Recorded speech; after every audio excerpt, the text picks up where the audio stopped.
রাষ্ট্রপতি মোহাম্মদ শাহাবুদ্দিন বিশ্ববিদ্যালয়গুলোতে যুগোপযোগী কারিকুলাম প্রণয়নের জোর তাগিদ দিয়েছেন। চট্টগ্রাম বিশ্ববিদ্যালয়ের নবনিযুক্ত উপাচার্য অধ্যাপক ডক্টর মোহাম্মদ আবু তাহের বঙ্গভবনে রাষ্ট্রপতির সঙ্গে সৌজন্য সাক্ষাৎ করতে গেলে তিনি এসব কথা বলেন। বৈঠক শেষে রাষ্ট্রপতির প্রেস সচিব জয়নাল আবেদিন সাংবাদিকদের ব্রিফিংয়ে এসব কথা জানান।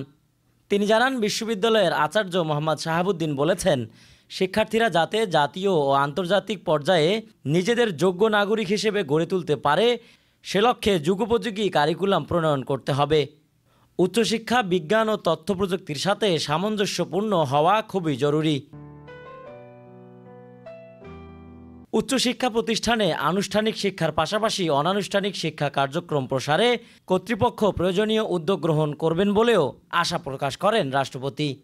সাক্ষাৎকালে উপাচার্য চট্টগ্রাম বিশ্ববিদ্যালয়ের একাডেমিক সহ সার্বিক কার্যক্রম সম্পর্কে রাষ্ট্রপতিকে অবহিত করেন।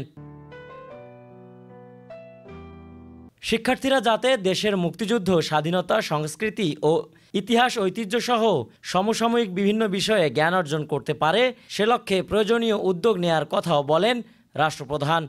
এ সময় রাষ্ট্রপতির কার্যালয়ের সচিব ওয়াহিদুল ইসলাম খান, সামরিক সচিব মেজর জেনারেল এস.এম. সালাউদ্দিন ইসলাম উপস্থিত ছিলেন।